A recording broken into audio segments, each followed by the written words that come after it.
नमस्कार, मैं रवीश कुमार। राहुल गांधी नेता विपक्ष बन गए हैं। अपने पहले ही भाषण में राहुल गांधी ने स्पीकर का स्वागत करते हुए चेता भी दिया कि सदन में विपक्ष की आवाज दबाना लोकतांत्रिक सोच के खिलाफ है।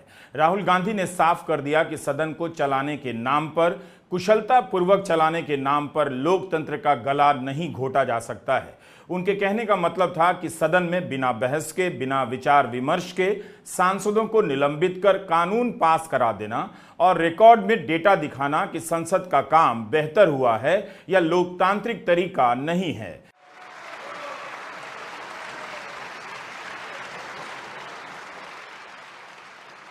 नियम है कि जब कोई स्पीकर चुना जाता है तब सदन का नेता और नेता विपक्ष उन्हें उनके आसन तक छोड़ने जाते हैं। आज प्रधानमंत्री नरेंद्र मोदी और नेता विपक्ष राहुल गांधी ने स्पीकर को आसन तक छोड़ा और उसके बाद प्रधानमंत्री मोदी और राहुल गांधी ने हाथ भी मिलाया।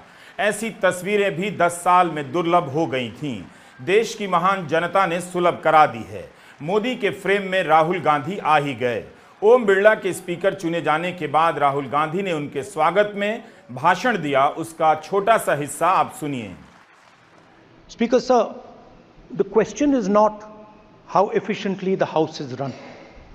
The question is how much of India's voice is being allowed to be heard in this House. So the idea, Speaker sir, that you can run the House efficiently by silencing the voice of the opposition is a non-democratic idea. And this election has shown that the people of India expect the opposition to defend the constitution, the Samvidhan of this country. And we are confident that by allowing the opposition to speak, by allowing us to represent the people of India, you will do your duty of defending the constitution of India. Bharat के इतिहास में कब 140 सांसद दोनों सदनों से निलंबित किए गए? इतनी बड़ी संख्या में निलंबन के बीच भारतीय साक्ष्य संहिता, भारतीय न्याय संहिता का कानून पास कर दिया गया। नेता विपक्ष ने पहले ही दिन स्पीकर और सदन को लोकतंत्र का पाठ पढ़ा दिया। एक दिन पहले राहुल गांधी डिप्टी स्पीकर के मसले पर लोकसभा से बाहर आ रहे थे, तब नीली पैंट और सफेद टी-शर्ट में थे। आज उन्होंने कुर्ता पाजामा धारण कर लिया। पूरे चुनाव में राहुल ने कुर्ता पाजामा नहीं पहना। लगता है राहुल भी नेता की तरह, खासकर नेता विपक्ष की तरह दिखने की तैयारी से आए थे।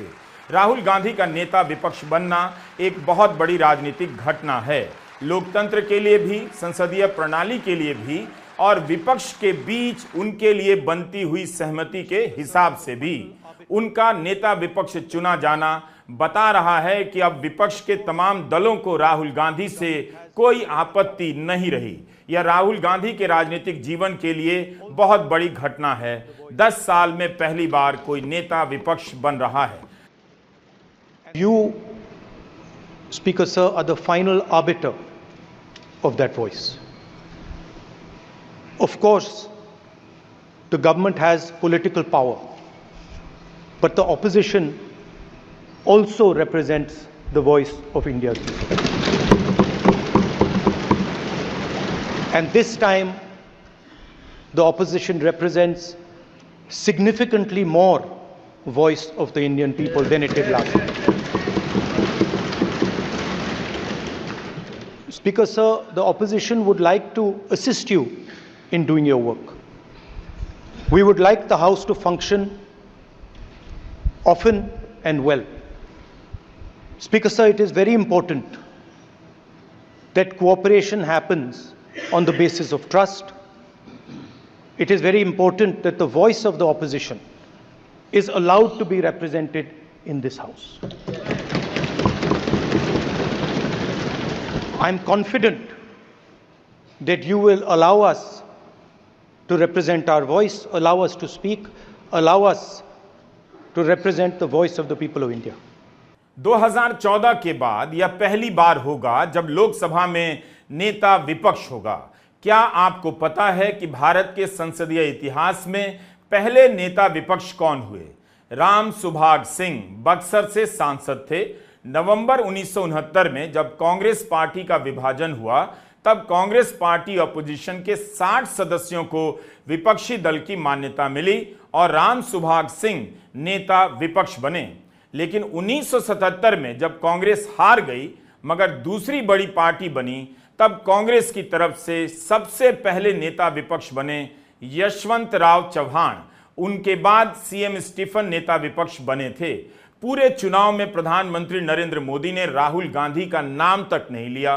गोदी मीडिया के एक बहुत खराब चैनल से इंटरव्यू में उन्होंने कह दिया, कौन राहुल, जबकि उनके ही कार्यकाल में राहुल गांधी 10 साल से विपक्ष के एक सांसद रहे हैं। राजनीति में भले राहुल गांधी नरेंद्र मोदी से जूनियर हों, लेकिन लोकसभा में राहुल गांधी नरेंद्र मोदी से 10 साल सीनियर हैं।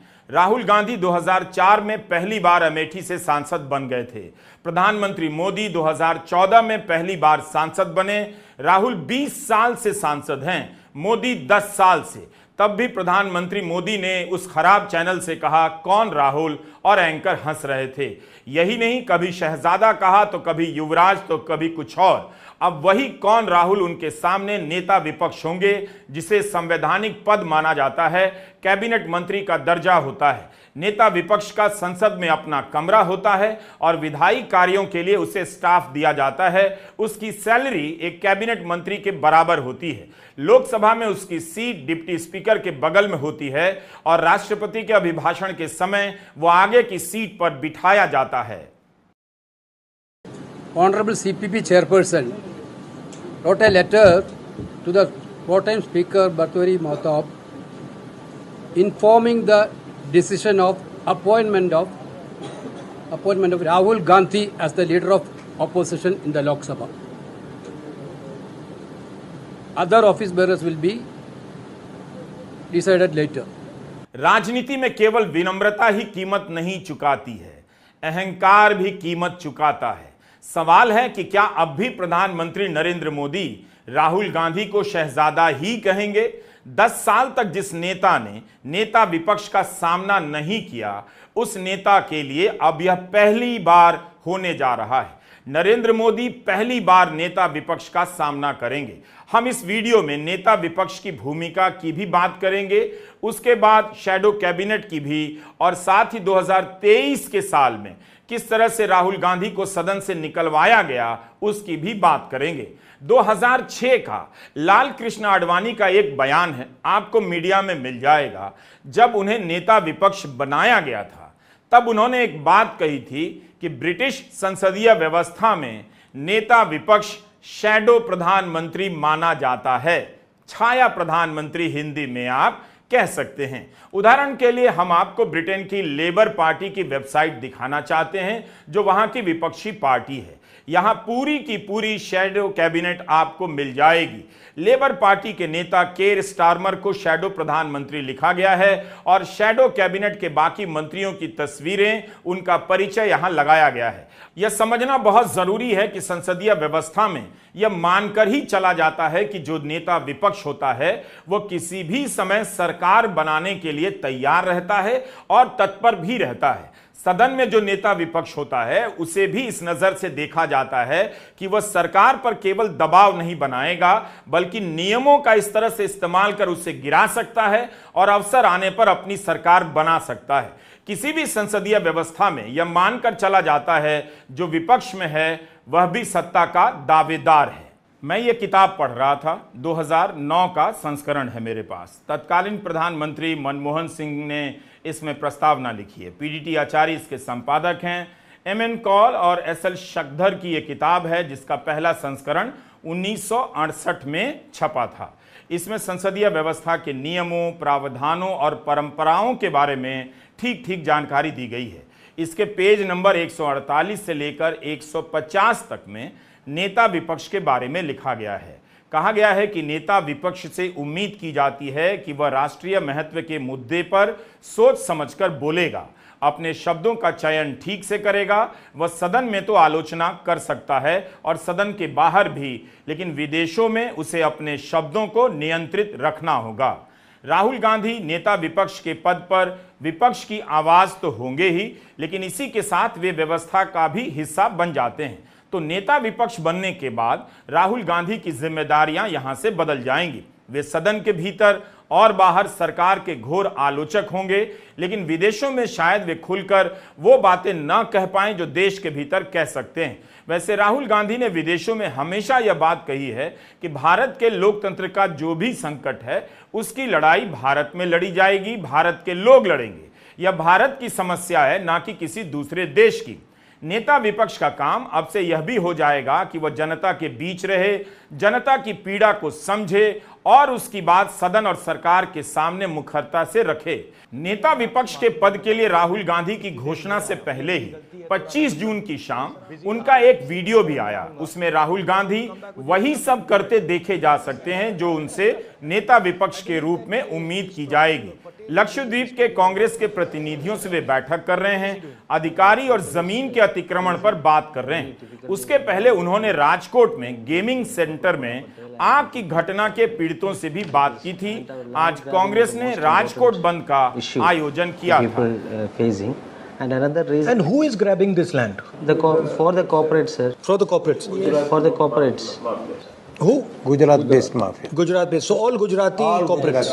Yeah. Are they taking it on lease or what? Are they just taking it outright? No. Freehold. Without any compensation. They are grabbing the land from the residents. In the name of the tourism and the 5 more major islands, it is done in the name of tourism.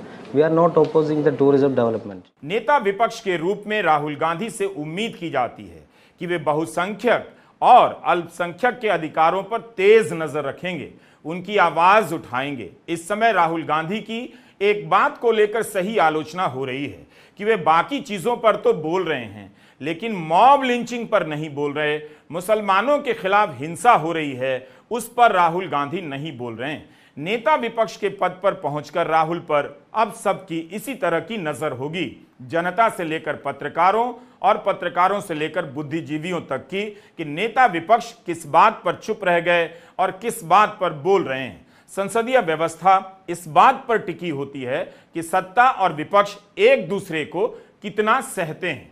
MN call और SL शक्दर की किताब में एक वाक्य लिखा है कि अगर नेता विपक्ष प्रधानमंत्री को काम करने देगा तो प्रधानमंत्री भी उसे विरोध करने की छूट देंगे। यह भी लिखा है कि विदेश मामलों और रक्षा मामलों में प्रधानमंत्री